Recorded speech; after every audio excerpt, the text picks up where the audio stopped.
40-50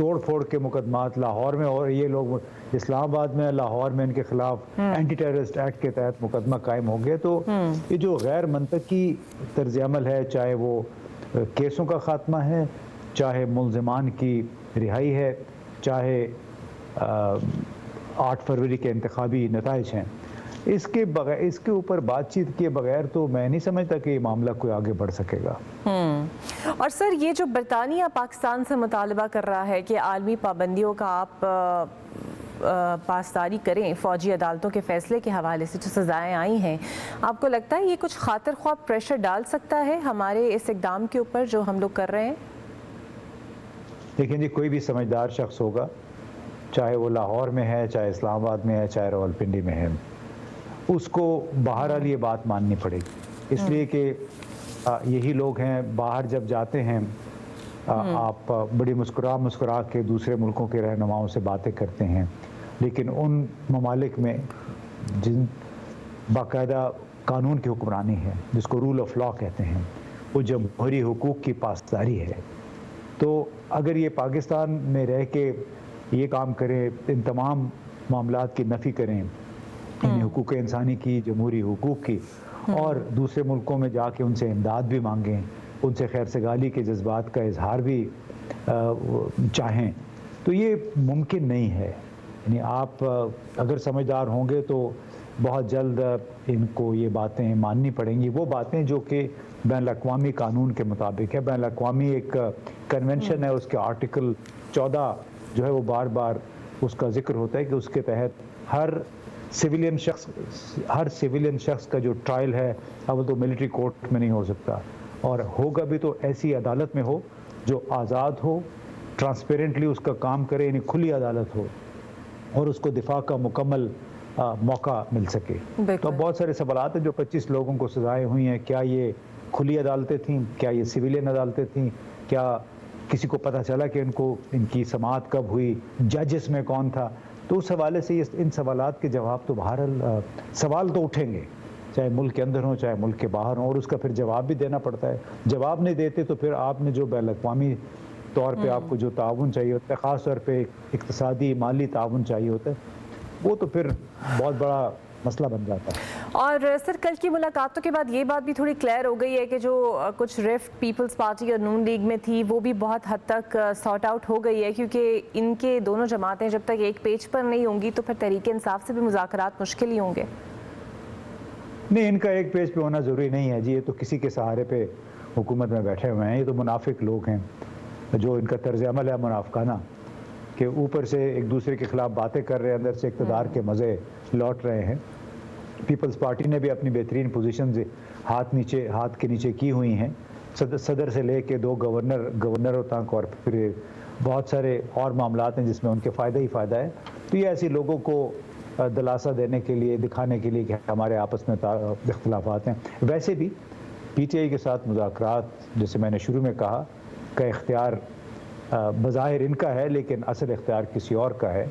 اور وہاں سے جو ڈائریکشن آئے گی، جس طرح ڈائریکشن انہوں نے مانی تھی کہ عمران خان کے خلاف عدم اعتماد کا ووٹ لانا ہے، جس طرح ڈائریکشن انہوں نے مانی تھی کہ آرمی ایکٹ میں ترمیم ہونی ہے، ترمیم ہو گئی ہے، اور جس طرح انہوں نے مانا تھا کہ 26ویں ترمیم ہونی چاہیے جس کے تحت عدلیہ کے اختیارات ختم کرنے، اسی طرح کی ایک اور کوئی فرمائش یا حکم نامہ آ جائے گا تو ان کو پھر ماننا پڑے گا. بالکل صحیح. اور یہ جو 190 ملین پاؤنڈ ریفرنس کا فیصلہ مؤخر ہوا ہے، جس طرح کی آوازیں بھی آ رہی تھی کہ ہو جائے گا، یہ بھی آپ کو لگتا ہے کہ اب جو 6 جنوری کو سنایا جائے گا تو کوئی ہم ہارڈ کور فیصلہ ایکسپیکٹ نہ کریں انلیس اینڈ انٹل کسی ایک پوائنٹ پر یہ لوگ نہیں پہنچتے؟ مجھے نہیں معلوم جی، وہ فیصلہ ہو نہ ہو، وہ بندہ تو جیل میں بیٹھا ہوا ہے. 5 اگست 2023 سے مسلسل وہ جیل میں بیٹھا ہوا ہے. 9 مئی سے جب سے گرفتار ہوا ہے، تو سزا دیں نہ دیں، اب وہ ساری باتیں میٹیریل ہیں. سب کو پتہ ہے کہ کس قسم کے کیسز ہیں. 190 ملین پاؤنڈ کا کیس کیا ہے؟ وہ تو سپریم کورٹ کے اکاؤنٹ میں پیسے پڑے ہوئے تھے، اس پہ سپریم کورٹ نے بہت سارا سود بھی کما لیا. وہ پیسے ادھر ہی پڑے ہیں، ادھر سے تو ایک پیسہ کسی کے اکاؤنٹ میں نہیں گیا. اخلاقی طور پہ آپ اس کو کہہ سکتے ہیں کہ اس کے بدلے القادر ٹرسٹ، اور وہ بھی عمران خان کے نام پہ نہیں بلکہ القادر ٹرسٹ کے نام پہ زمین ہے، تو وہ اخلاقی طور پہ آپ اس کو کوشچن کر سکتے ہیں، لیکن یہ کہنا کہ جی 190 ملین پاؤنڈ کے کیس میں ان کو ابھی 10 سال کی سزا ہو گئی ہے، انہوں نے بڑی بے ایمانی کی ہے، ایک بہت ہی مضحکہ خیز قسم کا کیس ہے، اور شرم آنی چاہیے میں تو سمجھتا ہوں ان لوگوں کو بھی جنہوں نے یہ کیس بنایا، جو اس کا دفاع بھی کر رہے ہیں۔ اور مدارس بل کے حوالے سے بھی کل کچھ بات تھوڑی بہت ہوئی اور اس پر اتفاق کیا گیا کہ اس پر پی ٹی آئی سے بھی مشاورت کی جائے گی، لیکن سر آپ کو لگتا کیوں ہے کہ سب چیزیں منظور ہونے کے بعد مولانا صاحب کے ساتھ یہ ہاتھ کیا کیوں گیا؟ منافقت، یعنی منافقت اور کوتاہ اندیشی کہ آپ اپنی ایک ترمیم کی خاطر مولانا سے وعدہ کر لیتے ہیں کہ ہم آپ کی یہ فرمائش مانیں گے، وہ جب معاملہ ہو جاتا ہے، ترمیم ہو جاتی ہے، اس کے بعد آپ ان کو آنکھیں دکھا دیتے ہیں۔ تو وہی تو مولانا کو سمجھ آ جانی چاہیے تھی بہت پہلے یہ بات۔ اکتوبر میں بھی یہی کچھ ہوا تھا، پھر ابھی دوبارہ صدر آصف علی زرداری صاحب ان کے مسودے کو لے کے بیٹھ گئے، حالانکہ وہ عملاً وہ قانون بن چکا ہے جو ترامیم ہوئی تھیں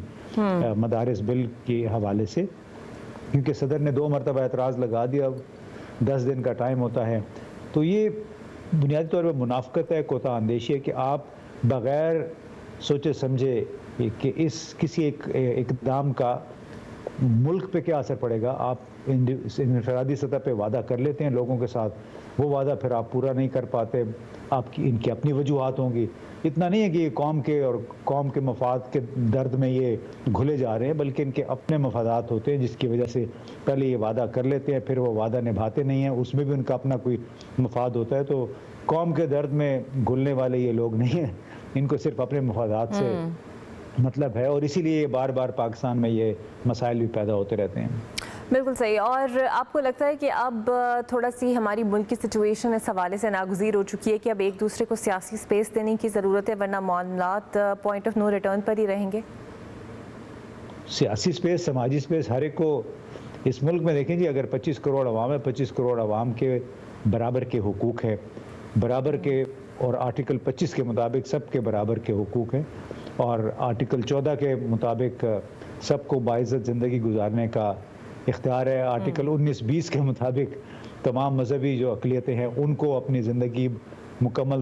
آزادی سے گزارنے کا اختیار ہے۔ تو سپیس تو ہم نے آئین نے ہمارے آرٹیکل 8 سے 28 تک کے جو ہیں اس نے دیا ہوا ہے۔ ہاں اگر کوئی اس کو نہیں مانتا تو مسئلہ وہاں پہ شروع ہوتا ہے، اور پاکستان میں مسائل صرف اسی وجہ سے ہے کہ وقتاً فوقتاً آئین جو ہے وہ پامال ہوتا رہتا ہے، اس کی خلاف ورزی کی جاتی ہے۔ لہٰذا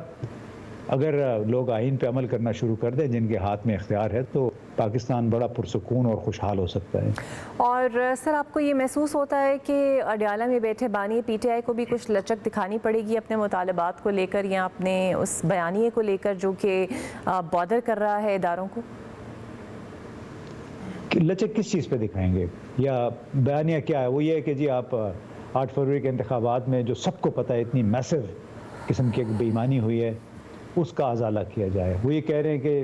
جو آپ نے دہشت گردی کے تحت مقدمے بنائے ہوئے ہیں وہ ختم کریں۔ وہ یہ کہہ رہے ہیں کہ جو ڈاکٹر یاسمین راشد جیسے لوگوں کو آپ نے جیل میں رکھا ہوا ہے، عمر سرفراز چیمہ،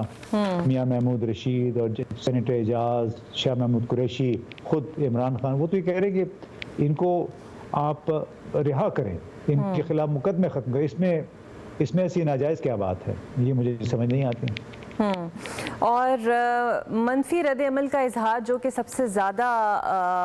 بادر کر رہا ہے حکومت کو بھی، یا پھر سول نافرمانی کی وہ کال جو انہوں نے کہا کہ بیرون ملک پاکستانی ترسیلات یہاں نہ بھیجیں، آپ کو لگتا ہے اس کال نے حکومت کو خاصا مجبور کیا کہ کہیں واقعی پاکستانی پیسے بھیجنا بند نہ کر دیں؟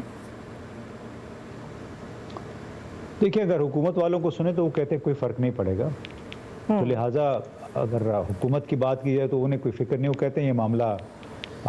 کچھ اس سے کوئی فرق نہیں پڑے گا۔ لیکن میرا اپنا خیال ہے کہ پاکستان میں 1 کروڑ، پاکستان سے باہر کوئی 1 کروڑ کے قریب پاکستانی ہیں، اس میں سے اگر آدھے لوگ بھی اگر پی ٹی آئی کے ہیں اور وہ پیسے بھیجنا بند کر دیں تو ہر ماہ آپ پاکستان میں کوئی آتا ہے کوئی 2.5 ارب ڈالر کے قریب پیسے آتے ہیں باہر سے، تو اگر 50 لاکھ لوگ جو ہیں وہ پیسے بھیجنا بند کر دیں تو اس کا مطلب ہے کہ یہ تعداد جو ہے مقدار جو ہے وہ کم ہو کے 1 ارب 1.25 ارب رہ جائے گی، یعنی کم از کم 1 ارب جو ہے وہ آنا بند ہو سکتا ہے ہر مہینے۔ تو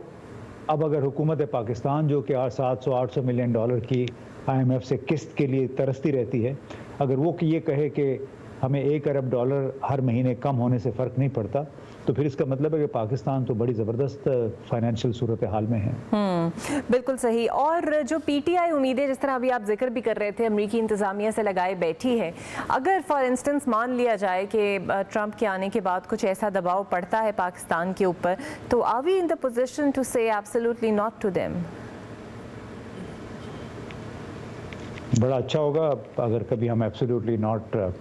کہنے کی پوزیشن میں ہوتے، لیکن بدقسمتی سے ایبسلیوٹلی ناٹ کہ ہم نہ کسی میں جرت ہے اور نہ استطاعت ہے۔ اور یہ جو باتیں کافی لوگ کر بھی رہے ہیں اور آپ نے بھی اس کا ذکر بھی کیا ہے کہ شاید امریکہ کے کوئی خاص مفادات اس وقت پاکستان سے جڑے ہوئے نہیں ہیں، یا پھر ان کی فارن پالیسی گولز میں کچھ اس طرح پاکستان شامل بھی نہیں ہے، یہ کس حد تک درست ہے؟ پتہ چل جائے گا جی، ہمیں اس پہ بہت زیادہ میرا خیال ہے بحث نہیں کرنی چاہیے۔ ہم تو اس وقت دیکھ رہے ہیں کہ نو منتخب صدر ڈونلڈ ٹرمپ کے خصوصی نمائندے رچرڈ گرینل وہ کس قسم کے ٹویٹس کر رہے ہیں، ان کا موقف کیا ہے۔ اگر اس کو دیکھ لیا جائے تو وہ لگتا ہے کہ پاکستان ان کی پالیسی میں ضرور شامل ہوگا۔ بالکل صحیح۔ اور سر آپ کو یہ بھی لگتا ہے، محسوس ہوتا ہے کہ اس تمام تر معاملات کے اندر جو نون لیگ ہے اسے کہیں نہ کہیں یہ ڈر بھی لاحق ہے کہ شاید اگر PTI اور اسٹیبلشمنٹ کے معاملات بہتر ہو جاتے ہیں تو کہیں نہ کہیں ان کی حکومت کو خدشہ ہو سکتا ہے؟ یہ تو دور کی بات ہے جی، پہلے مذاکرات تو ہونے تھے، فی الحال تو چیف منسٹر اور وزیر اعظم انہی کے بیٹھے ہوئے ہیں، تو خطرہ کیا ہے؟